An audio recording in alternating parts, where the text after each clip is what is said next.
আসসালামু আলাইকুম। আপনারা সবাই কেমন আছেন? আশা করি অনেক অনেক ভালো আছেন। এবং আমি আজকে পাকিস্তান এবং আফগানিস্তানকে নিয়ে কিছু কথা বলতে চাই, মানে তাদের যুদ্ধ নিয়ে। এখন যে বর্তমান যুদ্ধ চলতেছে তাদের মানে দেশে, এই যুদ্ধ নিয়ে কিছু কথা বলতে চাই। আসলে সত্যি কথা বলতে আমরা মুসলিম হয়ে নিজেকে এখন কত লজ্জিত মনে হইতেছে, এটা এখন বুঝতেছি। দেখেন, পাকিস্তানের সেনাবাহিনী পাকিস্তানে 96% মুসলিম। আফগানিস্তানের তারাও 96% মুসলিম। আমার কথা হইতেছে তারাও মুসলিম। তাদের মধ্যে যুদ্ধটা কেন জানেন? এখানে তৃতীয় পক্ষ আছে, এটা তো আপনারা জানেন যে পাকিস্তানের হয়ে দুই পক্ষ অলরেডি লড়তেছে।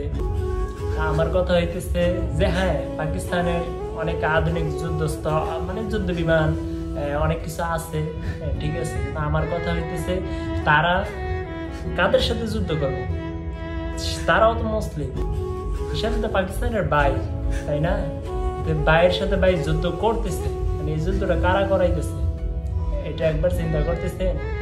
আর আমরা বাঙালি আমরা বাংলাদেশিরা, ঠিক আছে, পাকিস্তানের সাপোর্ট করি, পাকিস্তানিদেরকে সাপোর্ট করি, কারণ আমরা পছন্দ করি। কিন্তু আমরা অন্যায়কে কখনো প্রশ্রয় দেই না, আমরা দেব না। যদি তারা যুদ্ধ বন্ধ না করে তাহলে অবশ্যই আমরা এটা আমরা বাঙালি হিসাবে বলতেই পারি যে তাদেরকে আমরা কখনোই সাপোর্ট করবো না।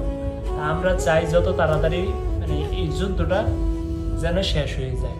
কারণ এখানে এক পক্ষ চাইবি যে পাকিস্তানের তারকে একেবারে জন্য ধ্বংস করে দেয়, এটা তো আপনারা জানেন।